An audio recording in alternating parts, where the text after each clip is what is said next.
नमस्कार, बहुत स्वागत है आपका स्वदेश न्यूज में। मैं हूं शिवाली श्रीवास्तव आपके साथ।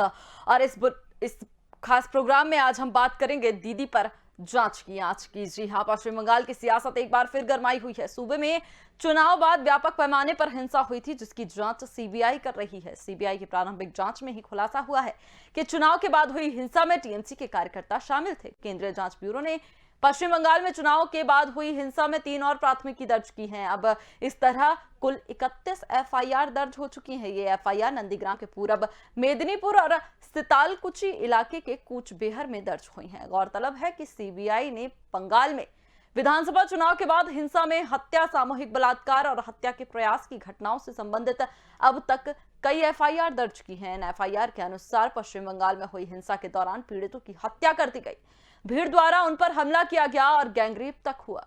ममता बनर्जी ने बंगाल में चुनाव के बाद हुई हिंसा में टीएमसी कार्यकर्ताओं की जान गंवाने की बात करते हुए राज्य सरकार को सीबीआई से कोई समस्या नहीं है, ये बात कही। सीबीआई द्वारा भाजपा नेताओं को उनके साथ गांव में जाने देने के कारण पर सवाल उठाते हुए उन्होंने कहा कि राष्ट्रीय मानवाधिकार आयोग, अन्य सभी आयोग राजनीतिक हो गए हैं। ये भी आरोप लगाया कि इसके सदस्य भाजपा से हैं।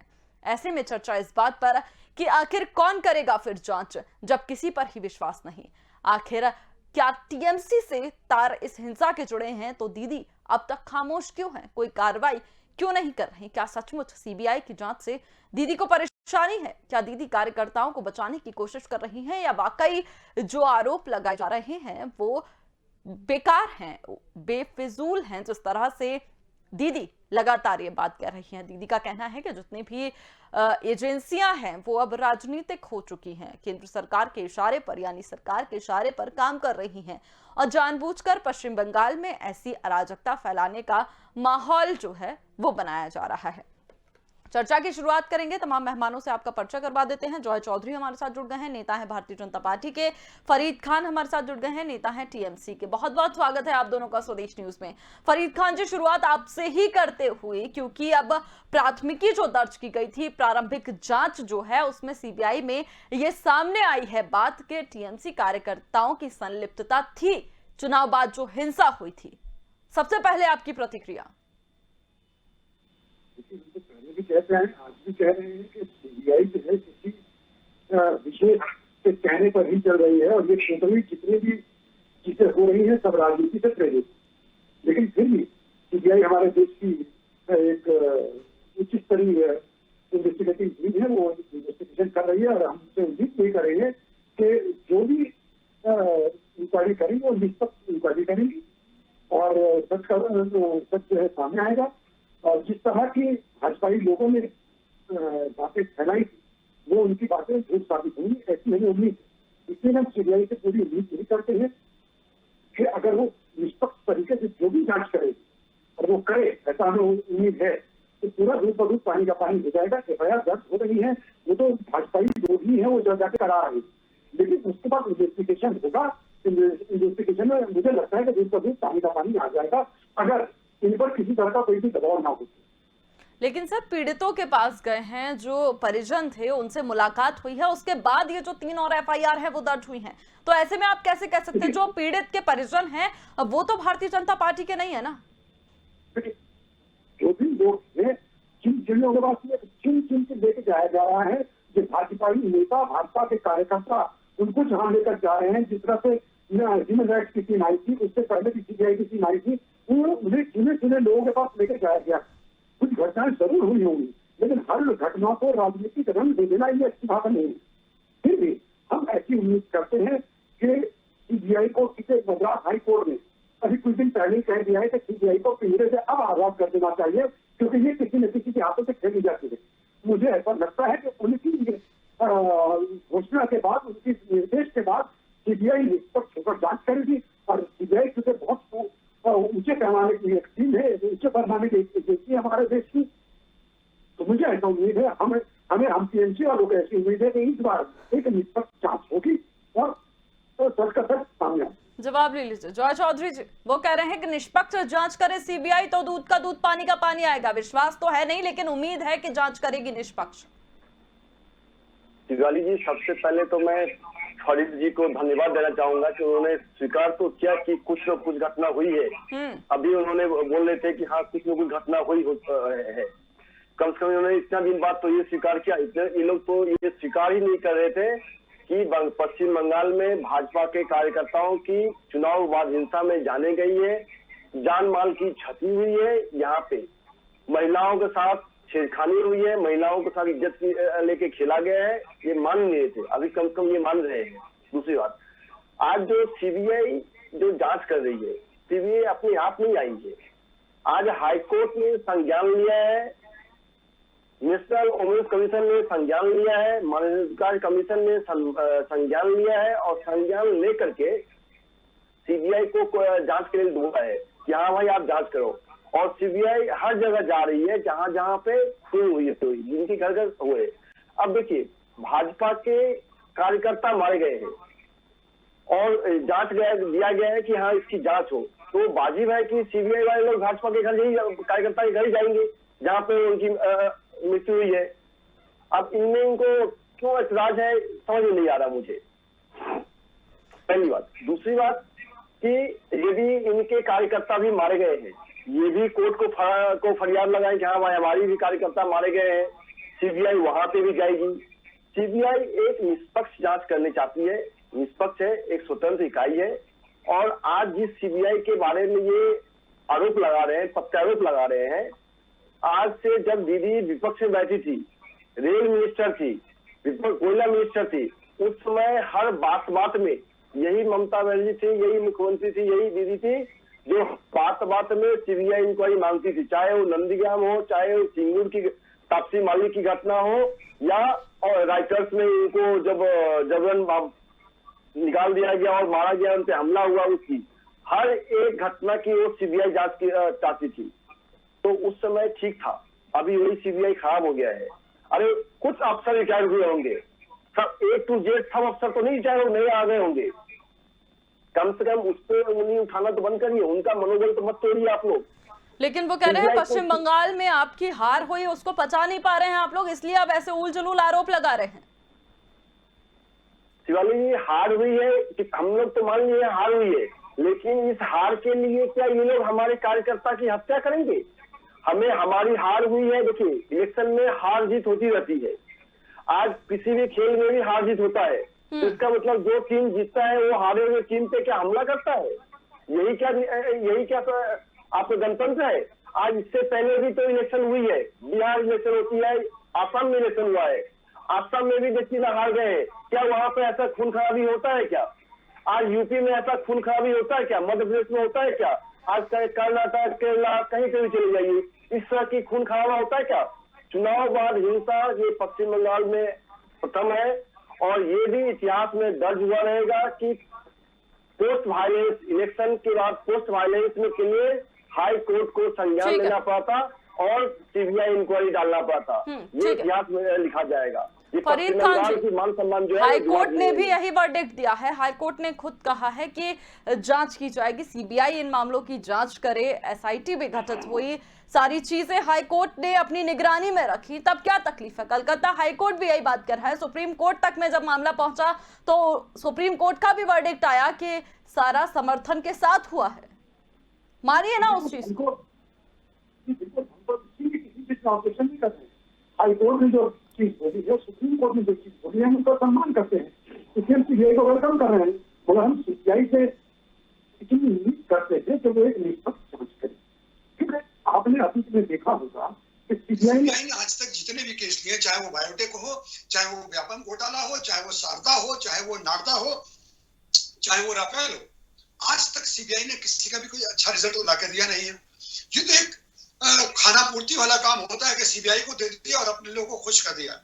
मैं नहीं चाहता हूं मैं चाहता हूं कि भाजपाई लोगों में भी जो परेशानी है कि सीबीआई जांच हो, तो सच में वो सीबीआई जांच हो, निष्पक्ष जांच हो, झूठ का झूठ और सच का सच सामने आ जाए। हमारे दोस्त, मेरे भाई जय चौधरी जी अभी कथा बता रहे थे कि फरीद जी ने भी एक्सेप्ट किया। जब हाईकोर्ट एक्सेप्ट कर रहा है किसी चीज को, सुप्रीम कोर्ट एक्सेप्ट कर रहा था, हम तो उसके खिलाफ नहीं जा सकते। अब हमारा यही मानना है कि निष्पक्ष इंक्वायरी हो, दूध का दूध और पानी का पानी सामने सामने आ जाए, ताकि हमारे लोगों की, हमारे भाजपाई दोस्तों की, भाजपाई कार्यकर्ताओं की भी ये जो दुविधा है वो मिल जाए। हालांकि भाजपा के लोग जो बार बार ये बात कहते रहे हैं मैं उनको भी एक प्रोत्साहन देना चाहता हूं, क्योंकि उनके वर्कर खुद जो उनका मनोबल टूट जा रहा है, जो बार बार कहते हैं कि हम लोगों को मरवा दे रहे हैं, लोगों को मार रहे हैं, हालांकि सरासर गलत है। तो मैं चाहता हूं कि नहीं, उनके भाजपा भी का भी हौसला बढ़े। देखिए ये वाली बात बोलकर वो अपने ही कार्यकर्ताओं का मनोबल तोड़ रहे हैं। उनके 77 एमएलए थे, वो माइनस होकर 72 पर आ गए हैं। वो अपने लोगों का मनोबल तोड़ रहे हैं, और मनोबल तोड़ने का अर्थ ये हो रहा है कि इनके लोग इनकी पार्टी छोड़कर दूसरी जगह चले जा रहे हैं, हमारे पास चले आ रहे हैं। अब आने वाले दिनों में देखिएगा, इनके 20 से 25 एमएलए और चले जाने वाले हैं। ये लोग खुद झूठी बातों का प्रचार करके, झूठी बातें बोलकर अपने वर्करों का, अपने नेताओं का मनोबल तोड़ रहे हैं। सर, मोटिवेशन पर एक प्रोग्राम हम बाद में रखेंगे, लेकिन supreme court, high court, CBI की जो जांच कह रही है उसको मानिए सर, हिम्मत रखिए मानने की। दीदी कह रही है राष्ट्रीय मानवाधिकार आयोग और अन्य सभी आयोग राजनीतिक हो गए हैं, विश्वास ही नहीं है किसी पे। कैसे आप, अगर कोई जांच कर रही है एजेंसी, जब आपको विश्वास ही नहीं है तो आपको तो वो निष्पक्ष ही लगेगा, फिर आप कैसे उसको मानिएगा? पूरा विश्वास है, हम उच्च न्यायालय के बात पे कोई टिप्पणी नहीं करेंगे, पूरा विश्वास है। आइए पूरी जांच कीजिए, लेकिन हम एक रिक्वेस्ट कर रहे हैं आपसे कि जो जांच हो निष्पक्ष जांच हो, दोनों पक्षों को बुला के पूछा जाए, ना कि बीजेपी के एमएलए को, बीजेपी के नेताओं को लेकर सीबीआई के लोग, ह्यूमन राइट्स के लोग लेकर घूमे के आप बताइए किस किस घर पर हमको जाना है, वहां की इंक्वायरी की जाए, निष्पक्ष जांच हो, न्यूट्रल एजेंसी है, न्यूट्रल वे से बातचीत की जाए। तो आप तो मान ही नहीं रहे ना सर, आपसे कैसे पूछिएगा? आप तो मानने को तैयार नहीं है कि हिंसा हुई है, फिर आपसे कैसे पूछेंगे? हिंसा तो हुई नहीं है ना, उसको अगर झूठ को बार बार प्रचार किया जाएगा तो वो दिल्ली तक आवाज चली गई है। अब जब चली गई है, हाईकोर्ट ने भी संज्ञान लिया है, तो अब हम यही रिक्वेस्ट करते हैं, हम यही उम्मीद करते हैं कि निष्पक्ष जांच हो जाए, और हमें पूरी उम्मीद है कि दूध का दूध पानी का पानी हो जाए, जॉय चौधरी जी, सामने आ जाए। बंगाल में हिंसा तो हुई नहीं है, फिर किस बात की जांच करा रहे हैं आप लोग सीबीआई से? देखिए शिवाली जी, अभी भी आप फुटेज दिखा रहे थे, अभी भी मैंने जहाँ जहाँ हमला हुई है उसकी फुटेज आप दिखा रहे थे, और हमारे वरिष्ठ भाई साहब फरीद जी भी वो शायद फुटेज देख रहे होंगे। यदि नहीं हमला हुई है तो ये फुटेज कहाँ की है? क्या हम पुलिस के सामने में हम अपने कार्यकर्ता पे ईंट फेंक रहे थे? क्या पुलिस के सामने में हम अपनी गाड़ी पे पथराव कर रहे थे? क्या पुलिस के सामने में हम अपनी गाड़ी पे लाठी से वार कर रहे थे? तो पुलिस क्या कर रही थी? तो फिर पश्चिम बंगाल की पुलिस जो है वो क्या कर रही थी? फिर तो कानून व्यवस्था पुलिस की है नहीं। आज मान लो हमारे कार्यकर्ता उन्हें क्यों अरेस्ट किया गया? देखिए फरीद जी को मानना पड़ेगा कि बंगाल में लॉ एंड ऑर्डर की जो हालत है वो दिनों दिन बद से बदतर होती जा रही है, बद से बदतर होती जा रही है। हिंसा थमने की नाम नहीं ले रही है, चाहे वो ये अपना सिलीगुड़ी ले लीजिए, मिर्जापुर ले लीजिए, कलकत्ता ले लीजिए, किसी भी जिले ले लीजिए, हर जिले में यह हो रही है, किसी एक जिला बाकी नहीं है। आज मैं उनको बोल रहा हूँ कि ठीक है, अरे आप तो जीत गए हो, जीत हार लगी रहती है, लेकिन आज आप भी जब विपक्ष में थे तो सीपीएम से आपको भी लड़ना पड़ा था, आपके कार्यकर्ताओं के ऊपर भी हमले होते थे, तो इसका मतलब क्या हुआ? आप भी उसी से शिक्षा लेकर के वही हाल आप विपक्ष की ओर से कर रहे हो। आप पे हमले हुए सीपीएम के टाइम में, तो आप भी अभी वही हमला कर रहे बीजेपी पे।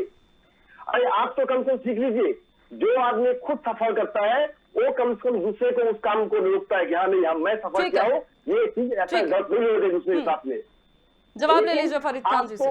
लेकिन आप तो खुद ये कर रहे हो, और कितने कार्यकर्ता को मारोगे? फरीद खान जी वो बोल रहे हैं कि अगर चुनाव में जीत हो गई आपकी, तो इसका मतलब ये नहीं है कि आप उस पार्टी के कार्यकर्ताओं से या लोगों से जिन्होंने समर्थन किया इस तरह का बदला लेंगे। आपको सीबीआई पर विश्वास नहीं है, मानवाधिकार आयोग पर आपको विश्वास नहीं है, कलकत्ता हाईकोर्ट पर आपको विश्वास नहीं है, सुप्रीम कोर्ट पर विश्वास नहीं है, कौन आएगा जांच करने फिर? देखिए मैं फिर बोलता हूँ कि इस बात से मैं सरासर इनकार करता हूँ। झूठ का प्रचार करने से झूठ सच नहीं हो जाएगा। ठीक है, कुछ देरी के लिए लोग विभ्रांत होंगे। एक सेकंड सर, आप बताइए सच क्या है? मैं बोल रही हूँ इस चैनल के माध्यम से आप दर्शकों को बताएं कि क्या सच है। क्या पश्चिम बंगाल में हिंसा की तस्वीरें नहीं आई? क्या पश्चिम बंगाल में हिंसा नहीं हुई? जी जी, सबसे पहले मैं तस्वीर की बात करता हूँ। अभी जो मेरे भाई साहब बता रहे थे, तस्वीरें फरीद भाई भी देख रहे होंगे, जरूर मैंने देखी। लेकिन कल रात को मैंने एक तस्वीर और भी देखी। एक नया चैनल आया है जिसके एंकर बहुत ज्यादा भाव चिल्लाते हैं, उनमें दिखाया गया कि तालिबान का किनका बेटा है हाजी याकूब, उसकी उन्होंने एक फोटो दी। लेकिन वो फोटो अब नेशनल मीडिया में चल रही है, वो बीएसपी के नेता हाजी याकूब की फोटो दे दी। अब आप ये बताइए, हाजी याकूब जो बीएसपी के नेता है, उनको बताया गया है कि तालिबान के एक बड़े नेता के वो बेटे हैं, उनकी तस्वीर मीडिया में दे दी गई है। आज क्या अवस्था होगी उनकी, लोग क्या सोचेंगे उनके बारे में। तो मीडिया का एक परसेप्शन तो ये भी है कि क्या दिखा रहे हैं वो मान लिया जाएगा। रही दूसरी बात, हम जीत गए हैं और हम लोगों को मार रहे हैं, ये कतई नहीं है, मैं इनकार करता हूं। बल्कि मैं तो अपनी नेत्री ममता बनर्जी की जितनी भी तारीफ करूं उतना कम है कि उनका लास्ट वीक एक बयान आया है कि हमारे सरकार द्वारे द्वारे जा रही है, द्वारे सरकार। उसमें उन्होंने बोला कि उस द्वारे सरकार में हमारी पार्टी का एक भी वर्कर दिखना नहीं चाहिए। क्यों नहीं दिखना चाहिए? इसलिए कि अगर मेरे वर्कर वहां पर रहते हैं तो दूसरी पार्टी के जो वर्कर हैं वहां आने में कुछ संकोच करते हैं। दूसरी पार्टी के जो हितैषी होते हैं वो वहां पर आने में संकोच करते हैं। जो पॉलिसी जो सरकार ने चलाई है वो उसका लाभ नहीं ले पाएंगे। इसलिए हमारी पार्टी का अगर कोई भी वर्कर उस कैब में दिख गया तो उसको पार्टी से निकाल दिया जाएगा। तो उनकी तो इतनी अच्छी सोच है, इतनी अच्छी सोच की एक नेत्री, उसके जो सैनिक है वो गलत काम कैसे कर सकते हैं। तो मैं तो अपनी नेत्री श्रीमती ममता बनर्जी का लाख लाख धन्यवाद देना चाहता हूँ, सलाम करना चाहता हूँ। उनकी जो सोच है, अगर उसको भाजपाई लोग अगर दूसरे रंग से पेश करें तो ये उनका अपने प्रॉब्लम है, लेकिन ममता बनर्जी जैसी नेत्री देश में 100 साल में एक आध बार ही पैदा होती है। और मैं समझता हूँ कि ममता बनर्जी को आने वाले 100 साल तक लोग याद रखेंगे। फरीद खान जी, बार बार आप लोगों से बोलता हूँ, जितनी कला के साथ आपने सारा मामला मीडिया के सर फोड़ा है ना, सारा जो ठीकरा आपने मीडिया पर फोड़ा है ना सर, पश्चिम बंगाल के जो हालात हैं, पश्चिम बंगाल में जो हिंसा हुई थी, सुप्रीम कोर्ट से लेकर हाई कोर्ट ने माना है, तो कृपा करके मीडिया पे तो इसका आप ठीकरा फोड़े ना। देखिए, मैं आपको बता रहा हूं, मैंने आपके चैनल का नाम नहीं लिया, लेकिन मैंने एक पर्टिकुलर चैनल का नाम लिया, आप समझ गई। और दूसरी बात कि जिस तरह से हमारे आदरणीय जेपी नड्डा जी बंगाल में इलेक्शन से पहले आए थे और आप लोगों ने ही दिखाया था कि किस तरह से उनकी गाड़ी पे ईंटें पड़े, बम चले, जो भी हुआ। और दूसरे दिन साथ साथ ह्यूमन राइट्स की टीम आ गई, एनआईए की टीम आ गई, ईडी की टीम आ गई। लेकिन मैं वही चीज पूछना चाहता हूं कि हमारे नेता श्री अभिषेक बैनर्जी जब त्रिपुरा में गए, उनकी गाड़ी पे लाठी से चार्ज हुआ, ईंटें फेंके, कोई केस किया क्यों नहीं, वहां ह्यूमन राइट्स की टीम गई। तो इससे किसकी कतनी में क्या फर्क है, ये सामने सीधा सीधा दिख जाता है। मुझे बोलने की जरूरत नहीं है। जवाब दीजिए जॉय चौधरी। वो बोल रहे हैं कि आपके जब यहाँ पर नेता है तो कार्रवाई आपको चाहिए थी, लेकिन अभिषेक बनर्जी वहां पहुंचे तो आपकी कार्रवाई हवा हो गई। हमारे यहाँ हर चीज की कार्रवाई होती है हमारे। ठीक है, जवाब ले लीजिए जॉय चौधरी जी। सर, अब तक मेरी आवाज पहुंच रही है? जॉय चौधरी से हमारा संपर्क नहीं हो पा रहा है, उनसे दोबारा से हम बात करने की कोशिश करेंगे। लेकिन फरीद खान जी, आपने ये जो बात उठाई है वो सही बात है और इसका जवाब मैं जल्द ही लूंगी जॉय चौधरी से जब वो हमारे साथ जुड़ेंगे। लेकिन आप जो बार बार इन घटनाओं को नकार रहे हैं, इसका ठीकरा जो फोड़ रहे हैं, उसको भी अपनाने का दम रखिए सर। पश्चिम बंगाल की जो महिलाएं हैं वो तक सुप्रीम कोर्ट में गई, गैंगरेप जैसी घटनाएं हुई, क्यों नहीं एक बार को जिस राज्य की मुख्यमंत्री एक महिला है, क्यों नहीं उन्होंने आकर के कहा कि इस पर कार्रवाई होगी, कार्रवाई की जाएगी, कार्रवाई की जा रही है, या क्यों नहीं उस पर सख्त रुख अपनाया? शायद सख्त रुख अपनाया होता तो इस तरह के हालात नहीं होते। पहली बात मैं आपको बताता हूँ कि जो कुछ भी हुआ था हमारी नेत्री ने भी एक्सेप्ट किया था कि 2 तारीख और 5 तारीख के बीच में हुआ था, जबकि हमारी नेत्री संघ सीएम नहीं थी। पूरा सिस्टम चुनाव आयोग देख रहा था, कहाँ पर क्या गड़बड़ी हो रही है, कहाँ पर क्या प्रॉब्लम हो रहे हैं। रोजाना एसपी, आईजी, ओसी, डीसी सब चेंज की जा रहे थे, तब हमारे हाथ में कोई इंतजाम नहीं था। 5 तारीख के जिस दिन सीएम ने हमारी ममता बनर्जी ने सीएम बनी, उन्होंने अपने हाथ में चार्ज लिया, उसके बाद से कोई अगर हिंसा हुई है तो आप बताइए। तो आप जो बात कर रही है वो 2 तारीख और 5 तारीख के बीच की बात कर रही है। और रही दूसरी बात, हमारी मुख्यमंत्री क्या कहती है नहीं करती है। हमारी मुख्यमंत्री ढिंढोरा नहीं देखती कोई काम करने का, जो काम करना होता है करके चली जाती है। या हमारी नेत्री कोई काम या किसी को द्वारे राशन देने जा रही है उसमें की फोटो नहीं छपाती है। हम लोगों को किसी को राशन देना हो, हम लोगों को किसी के लिए कोई अच्छा काम करना हो, हम अपनी फोटो या ढिंढोरा नहीं देखते हैं। हमको जनगण के बीच में रहना आता है, हम लोगों के दिलों में राज करते हैं। ममता बनर्जी लोगों के दिलों में राज करती है। हमको जो काम करना है लोगों को काम कर रहे हैं, और उसी का ये नतीजा है कि हमारी नेत्री ममता बनर्जी किसी बार के लिए मुख्यमंत्री बनी।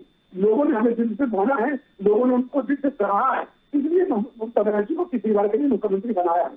अब यही लोग चाहते हैं कि ममता बनर्जी 2024 में देश की प्रधानमंत्री बने। अगर लोगों का प्यार हमारे साथ बना रहेगा तो जरूर हम बनेंगे।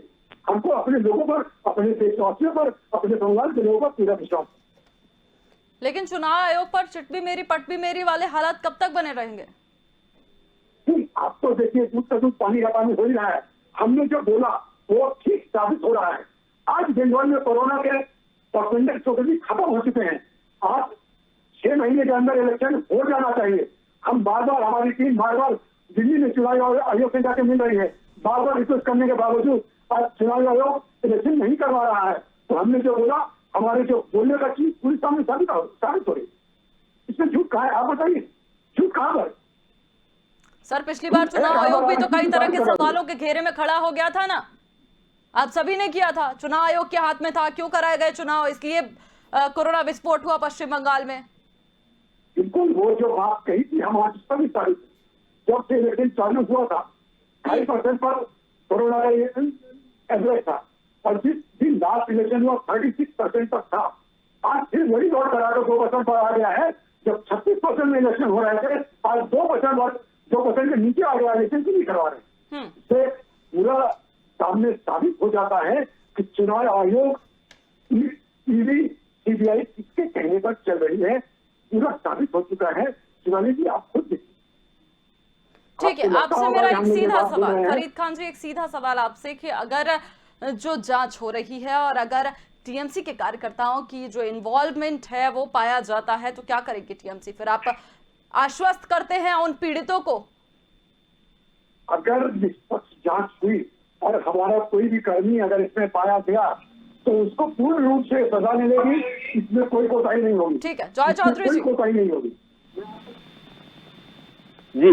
जी, वो ये बोल रहे थे कि जब पश्चिम बंगाल में जेपी नड्डा जी गए तब आपको कार्रवाई चाहिए थी, जब उनकी गाड़ी पर पथराव हुआ, लेकिन जब वहीं अगर अभिषेक बनर्जी वहां पहुंचे तब आपको कोई कार्रवाई याद नहीं आई त्रिपुरा में। आज जेपी नड्डा जी पे जो हमला हुआ था, उन्होंने क्या इनकी सरकार ने जांच कर पाया? इनकी सरकार ने उन्हें, उस व्यक्ति को पकड़ पाया जो लोग हमले किए थे? आज पश्चिम बंगाल में इनके 10-12 साल की शासन में जितने सारे कार्यकर्ता घायल हुए हैं, जितने सारे कार्यकर्ता को खून किया गया है, हत्याएं हुई है, चाहे वो पेड़ पीछे लटका करके, इलेक्ट्रिक तार से लटका करके घर लूटे गए हैं, महिलाओं की इज्जत लूटी गई है, किसी एक चीज के लोग कर पाए हैं? पहले अपने गिरेबान में झांक ले। बंगाल की जो कानून व्यवस्था है, इनको न तो हाई कोर्ट पे भरोसा है, न सुप्रीम कोर्ट पे भरोसा है, न तो लोकतंत्र की चौथी स्तंभ जिसको कहते हैं मीडिया, न तो मीडिया पे भरोसा है, न तो किसी भी जांच एजेंसी पे भरोसा है, न अपने पुलिस पे बल पे भरोसा है। तो ये भरोसा है किस पे इनको? यदि किसी पे इनको भरोसा नहीं रहे तो फिर भरोसा किस पे करेंगे? किसी पे भी तो भरोसा करके ये पश्चिम बंगाल की जनता को एक बताएं कि हाँ भाई, हमारे राज्य में विपक्षी पार्टियों की इतनी सारी कार्यकर्ता की हत्या हुई है और हमारे इतने सारे कार्यकर्ता उसमें लिप्त है, हमने उसको पनिशमेंट दिया है, हमने उसको गिरफ्तार किया है, उसको पनिशमेंट दिया है। एक तो करके दिखाए वो, आज तक तो एक भी करके दिखाए क्या? एक भी करके दिखाए हैं भाई जी। आप त्रिपुरा की बात करते हो, त्रिपुरा में भाजपा की सरकार है, इसलिए आप लोग वहां जाके आंदोलन कर पाते हो। बंगाल में तो भाजपा को आंदोलन करने की भी परमिशन नहीं है। यहाँ पे हम लोग एक आंदोलन करने जाते हैं, उसकी भी परमिशन कैंसिल कर दिया जाता है कि कोविड की दे करके। आज जब खुद आप लोग एक आंदोलन करने देते हो कि यहाँ पे कोविड है, कोविड का लॉ चल रहा है, तो जब कोविड का अभी चल रहा है यहाँ पे, कोविड के लिए आप कोई आंदोलन मना करते हो, तो फिर कोविड के लिए क्यों इलेक्शन करते हो भाई? फिर क्यों बोल रहे हो क्या इलेक्शन चाहिए? जो विपक्ष पार्टी यदि इस पे यहाँ पे बंगाल में कोई अपनी आंदोलन नहीं कर सकती है, आप लोगों के खिलाफ रास्ते पे नहीं उतर सकती है, तो फिर आप क्यों बोलते हो कि इलेक्शन चाहिए? अभी भी 15 तारीख तक आप लोगों ने कोविड को बढ़ा दिया ना, लॉकडाउन को। अभी भी तो लोकल ट्रेन नहीं चल रही है, अभी भी तो सारी बसें बंद है, अभी भी ऑफिस कोर्ट कचहरी 50% स्ट्रेंथ लेके चल रही है, और आपको अभी इलेक्शन चाहिए। एक बार जो गलती इलेक्शन कमीशन ने कर लिया उसी का इलेक्शन उनको बोलते हो कि फिर से दोहराना पड़े, उसी को फिर से दोहराइए, ऐसे होती है क्या? एक बार गलती होगी तो उसको दोहराते रहिए फिर से और एक गलती करते रहिए। ठीक है। आज आपके मुख्यमंत्री बिना जीते हुए मुख्यमंत्री बन गई है, उनको हड़बड़ी है इलेक्शन गंवाने की, उसकी क्या जिम्मेदार का इलेक्शन कमीशन है? इलेक्शन कमीशन आपको बोला था क्या कि आप हार गए फिर मुख्यमंत्री बन जाओ? ना आपने कोई बोला था? आपके पास बहुत सारे एमएलए जीते थे, कोई नहीं एमएलए बन जाता मुख्यमंत्री?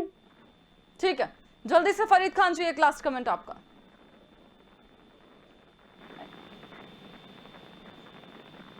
भरोसा नहीं, मैं इससे बता देना चाहता हूँ कि हमें हर चीज पर भरोसा है, हमें देश के संविधान पे भरोसा है, हमें देश के सीबीआई, ईडी या जितनी भी केंद्रीय संस्थाएं हैं सब पर भरोसा है। मगर अगर कोई इनके नेता या प्रधानमंत्री जी और गृह मंत्री जी कंट्रोल ना करे तो ठीक है सर, अगर भरोसा है तो अगर मगर की बात नहीं आती, लेकिन अगर मगर की बात आती है तो साफ तौर पर है कि आपको भरोसा नहीं है। बहुत बहुत धन्यवाद आप दोनों का हमारे साथ जुड़ने के लिए। तो आपको बता दें कि दीदी पर जांच की आंच का ये खतरा अब लगातार बढ़ता जा रहा है। सीबीआई की प्रारंभिक जांच में ये मामला सामने आया है, ये बात सामने आई है कि टीएमसी के कार्यकर्ताओं का इन्वॉल्वमेंट चुनाव के बाद हुई हिंसा में है। अब ये जांच जो कितनी आगे बढ़ेगी और क्या कुछ और इसमें निकलकर सामने होगा, देखने वाली बात होगी। मुझे दीजिए इजाजत, देखते रहिए स्वदेश न्यूज। नमस्कार।